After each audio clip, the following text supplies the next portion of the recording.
the Jesse Kelly Show. Another hour of the Jesse Kelly Show on a wonderful Wednesday. Did America screw up when we failed to conquer half the world during World War II? Yes, I will tackle that subject in just a few moments. But first, I need to discuss something about this Minnesota assassination. You know, Minnesota State Rep Melissa Hortman.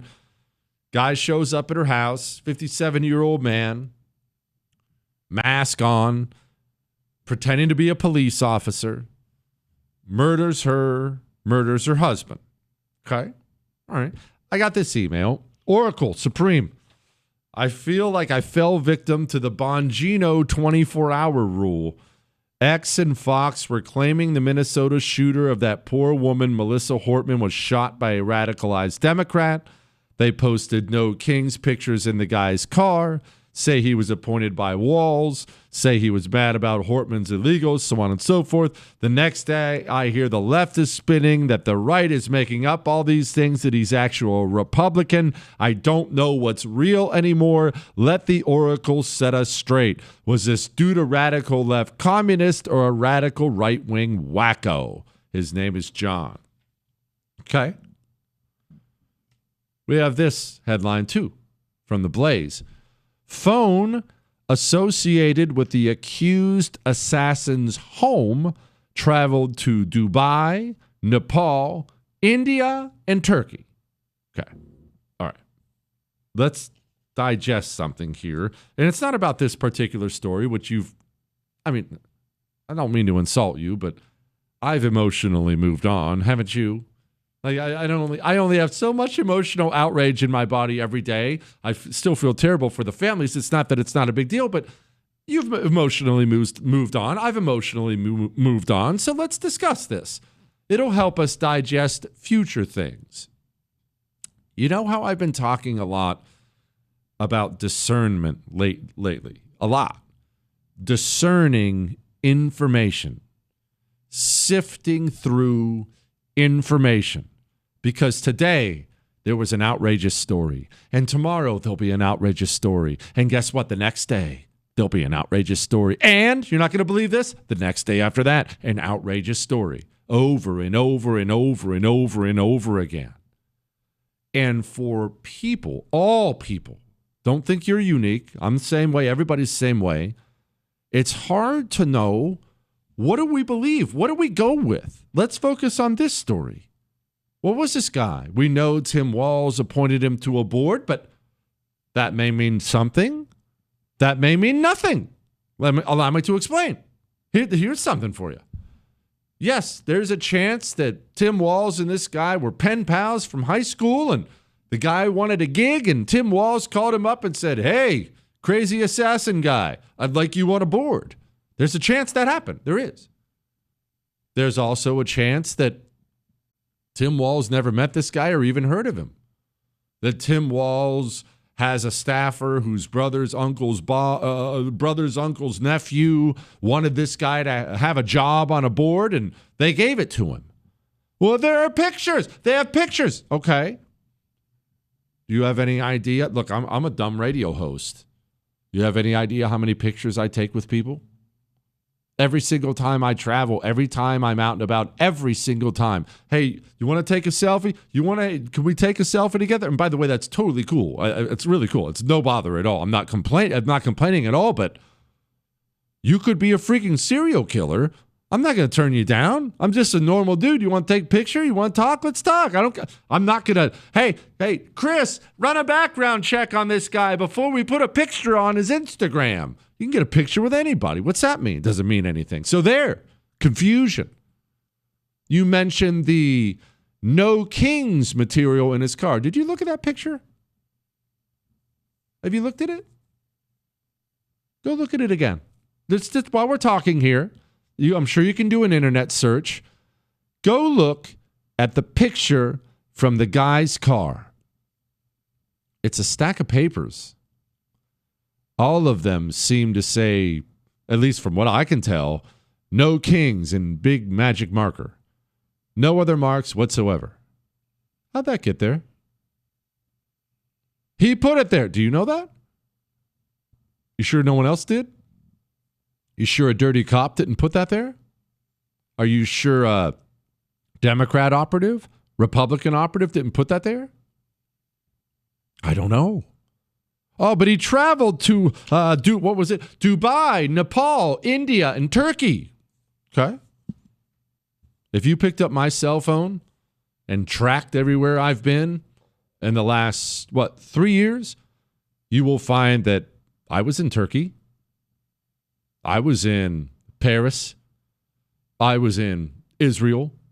I was in... People travel. Maybe he was overseas being recruited by a foreign intelligence organization. Maybe he just loved to go on vacations by Disney. I have no earthly... And you don't know either.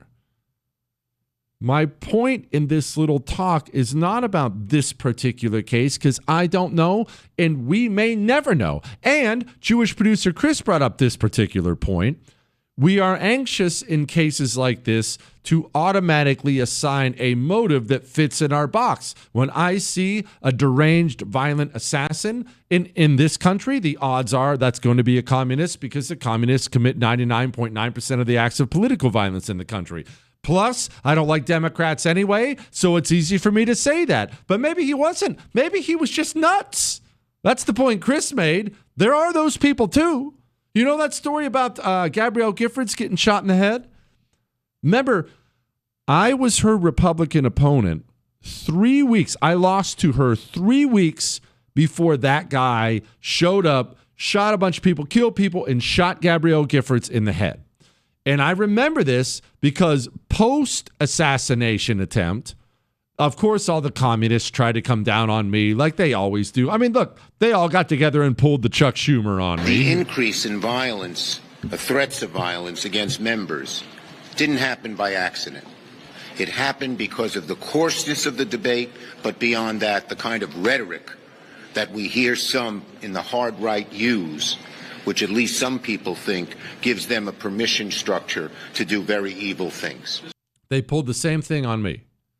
Jesse had events where people shot guns. He was always talking about how horrible Giffords was.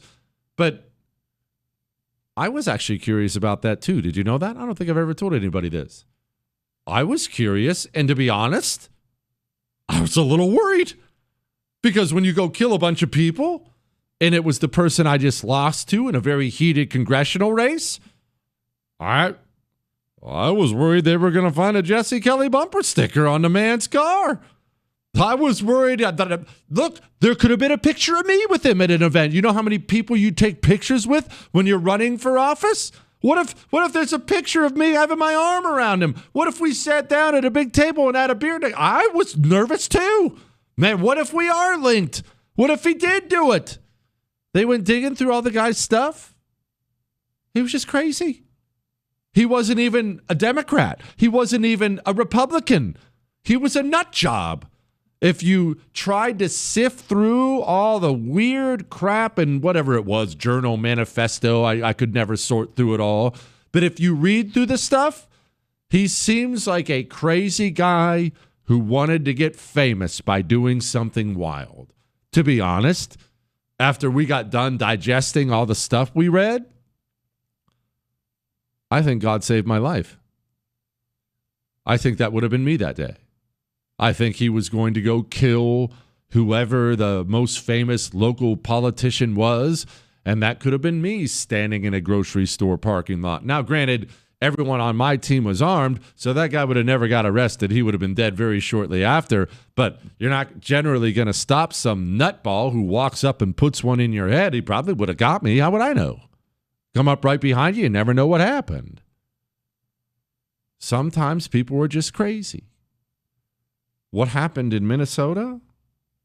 How about this? I don't know. And you don't know. And whenever the next outrage will be, war, foreign, domestic, who knows? We have to be discerning. Calm down. When these stories happen, calm down and sift through the information. We have to be sifters. And we have to be extra sifty. How about that word? What, Chris? We have to be extra sifty when we are getting information we want, we like. When we are getting confirmation information, be extra calm and sift. All right, let's talk about Schumer, shall we, and AOC. How do they keep getting elected?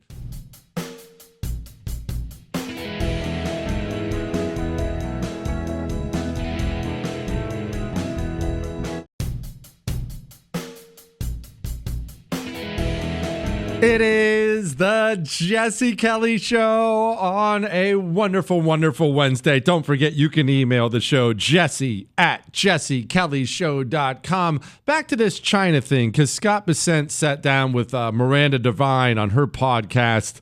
Here's what he said. Do you think that we're going to get to a point that Donald Trump has said he wants where China opens up to America? Well, on the whether they'll open up, we'll see. I believe that Chinese were feeling more pain. Their system takes pain better. But I believe it was probably very painful for them because... I wanted to play that part because I just wanted to remind you of what had happened and what Scott Bessent and Donald Trump are still feeling the sting of. We forget about this and we're lost in all the war with Iran talk tonight and all that, but there are other things at play that have a lot more to do with us. Remember when the tariffs first came down on China from the Trump administration? Remember what happened here, not only to the stock market, to Donald Trump's poll numbers. Right now, Donald Trump's approval continues to climb. And unless you remember that little blip in the radar, you may think it was high the entire time, but there was one moment in Trump's presidency so far, his second presidency. So far, there was one moment where his popularity dipped, where he was not popular. And that one moment was when he slapped China with those tariffs. China responded, and the stock market dipped. That's what Scott Bessent is talking about here. Do you think that we're going to get to a point that Donald Trump has said he wants where China opens up to America? Well, on the whether they'll open up, we'll see. I believe that Chinese were feeling more pain. Their system takes pain better. But what's he talking about? Their system takes pain better. Well, they have a dictatorship, one-party rule dictatorship. And their people, just in their DNA, it's not that this is Chinese people. They're not American. They're not born American. Their people are more likely to accept abuses to their freedom, to accept restrictions, to accept things their government tells them. It's just a different culture, different part of the world. In America, our DNA, for understandable reasons, is don't tell me what to do. Nobody gets to tell me what to do. But I want you to remember what Scott Bessent just said, and I want you to remember that little dip in the stock market, and I want you to remember these things going forward for this reason.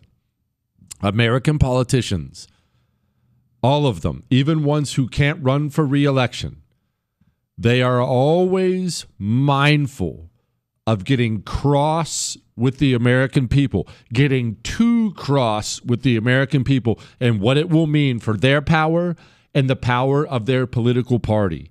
And none of them will push that too far. This wasn't even a criticism of anyone. It's an acknowledgement of reality. In China, if your Chinese stock market takes a dip for 2 or 3 weeks, you can survive because, look, you know the system they have in place. The Trump administration had big dreams of yanking a lot of Chinese business and putting it back here on American soil. Good dreams, I might point out. That's what we should all want. But the Trump administration ran headfirst into that ugly, ugly woman we know as reality. And reality is the American people will not tolerate gigantic amounts of economic pain. You can be popular, months of popularity. You are Mr. Popular. You're practically me. And eventually, People wake up one day, they open up their Merrill Lynch. Do they even still exist? They open up their Merrill Lynch 401k and figure out they lost $50,000 yesterday, and your popularity is gone. It's a struggle, a constant struggle. Listen to what he says. Do you think that we're going to get to a point that Donald Trump has said he wants where China opens up to America? Well, on the whether they'll open up, we'll see. I believe that Chinese were feeling more pain. Their system takes pain better. But I believe he said their system because he wasn't trying to be condescending, but what he meant was the Chinese people will take more abuses on behalf of their government. The American people will not. There is a chance we wake up to a rocky market on Friday. Either way, let's do some emails. Jesse, please explain how Schumer and AOC keep getting elected. New Yorkers are sick of the immigrant baggage. Well, New Yorkers are sick of the immigrant baggage.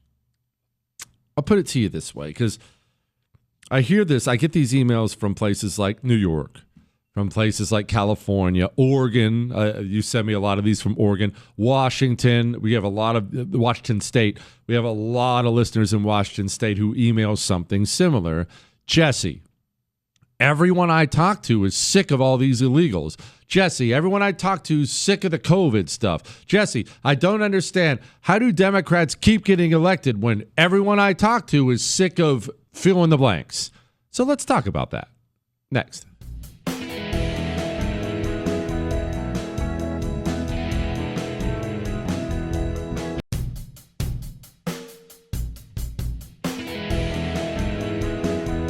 It is the Jesse Kelly Show on a wonderful, wonderful Wednesday. Remember, if you miss any part of the show, you can download it iHeart, Spotify, iTunes. I'm going to get to my U.S. Navy talk in World War II in a moment, but I just wanted to touch on this because she asked, how does Chuck Schumer keep getting elected? How's AOC keep getting elected? New Yorkers are sick of the immigrant baggage. Okay, let me ask you a simple question.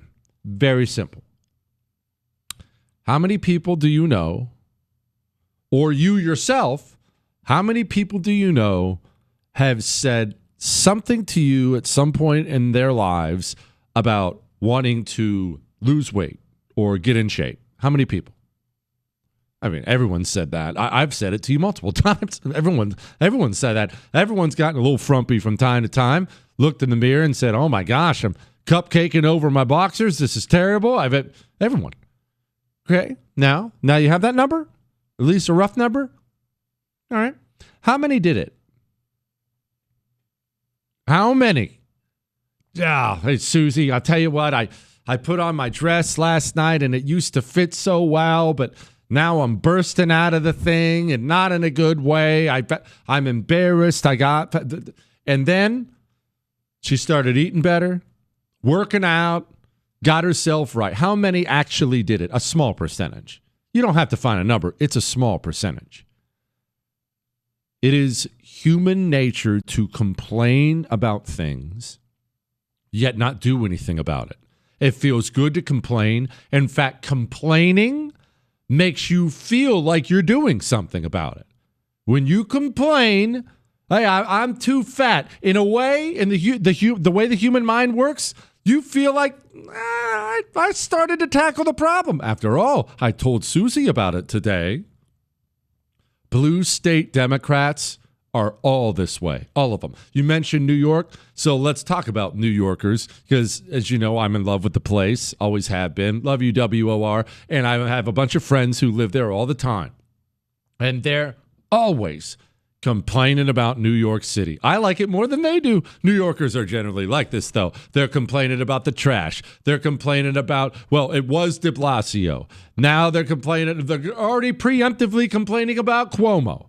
They're complaining about this. They're complaining about that. They're complaining about Eric Adams. They're complaining about the city council. They're complaining about, oh, and by the way, I don't care if any of this offends you. It's true, and everyone knows this is how people talk. They complain about every single ethnic group by name. And these are all my friends, and they're from all the ethnic groups. Ah, Jesse, it's these friggin' Puerto Ricans. Yeah, well, you can't. The Italians screwed up that part of town. Yeah, well, you can't believe how bad it is in the black neighborhoods. It's constant. Okay. What are you doing about it? Oh, nothing. Who are you going to vote for? Well, I don't know, whatever Democrat. It's human nature. It's why I've told you a million times. It'll hopefully make a dent in some of them.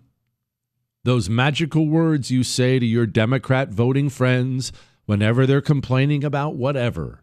You voted for this.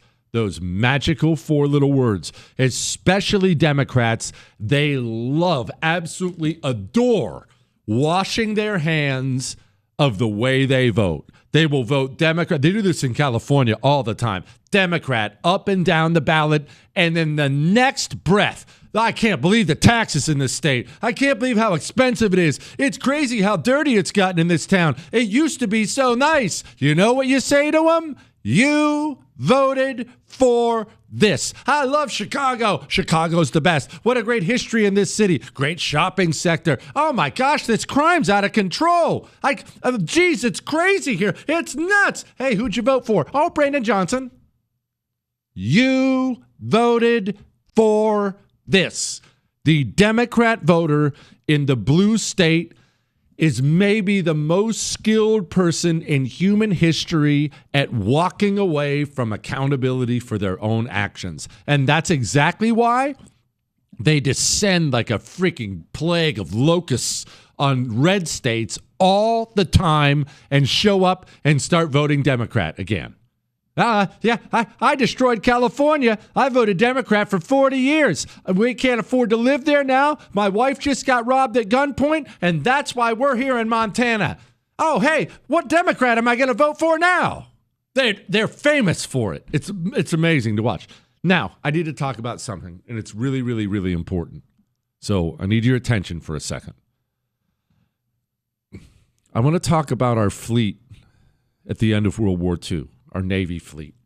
What is this in relation to? Nothing whatsoever. It was just a thought I had today. Okay?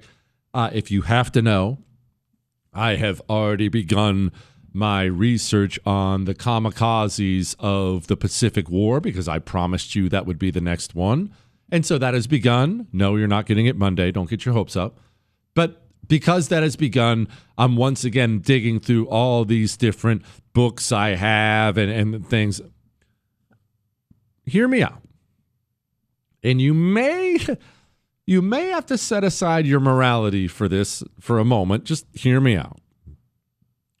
Post-World War II, the United States Navy was maybe the most jaw-dropping military force in the history of mankind.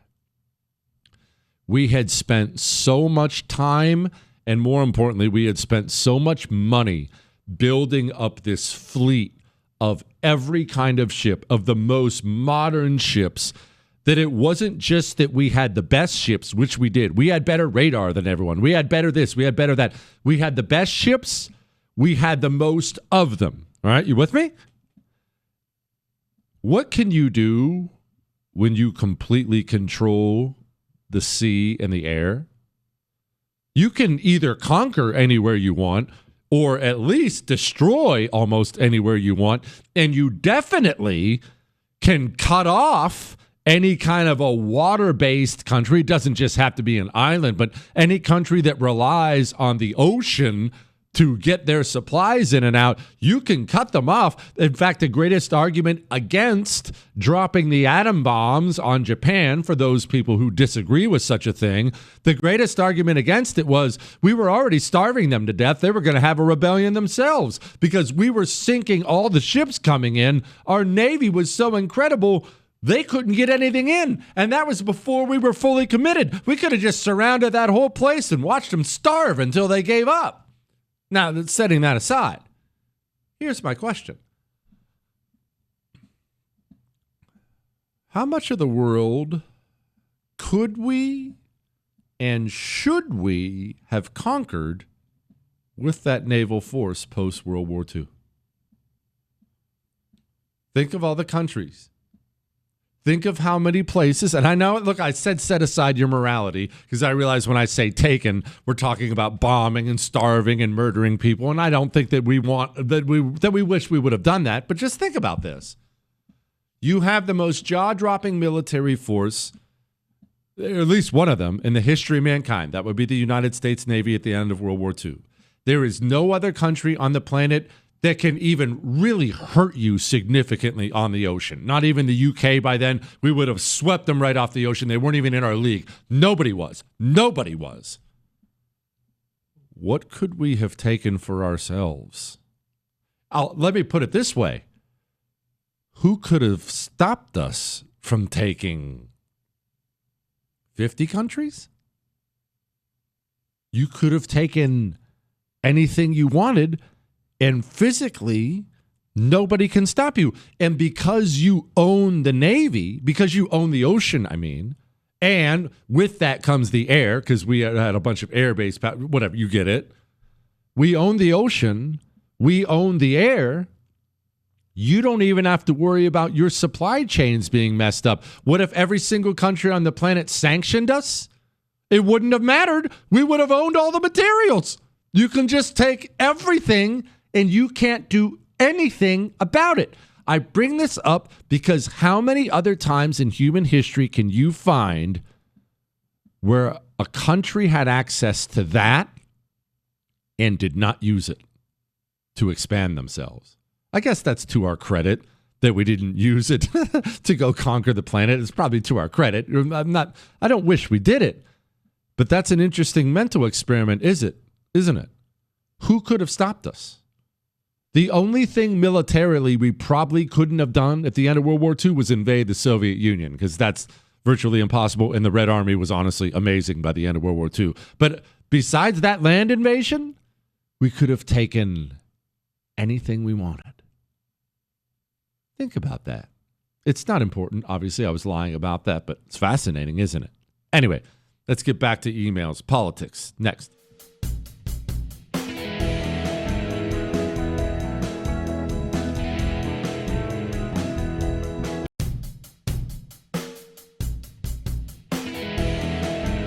It is the Jesse Kelly Show on a wonderful, wonderful Wednesday. I have no idea why I chose to go down that Navy rabbit hole with you, but these are the things that cross my extremely messed up, low-functioning mind when I start reading books and analyzing things. I think about this because the Roman army. The Roman army was famous for this. They would have a territory, and then there would be somebody on their border, usually a barbarian tribe, the Gauls or someone like that. And the Romans would have this huge army, and they would convince themselves, hey, they have a big army too. Isn't that a threat to us? And we have this sweet army. Why don't we just go take it? And they would go take it. And then once they got that, there'd be another border, and then they'd look at their army and say, well, we can just take it if we want to take it. Shouldn't we take it? Why wouldn't we take it? Isn't it safer to take it? And they just kept taking whatever was it. Historically, when you have the most powerful military force nobody can stop, you go until you're stopped. You could argue maybe the greatest thing America ever did was not conquering the known world at the end of 1945. Has any country, and I realize you're slimming this down because of the way navies work now, but has another country in the history of the world ever completely owned the seas? Ever. We had a navy that could sweep any other navy in the world, and other navies combined, by the way.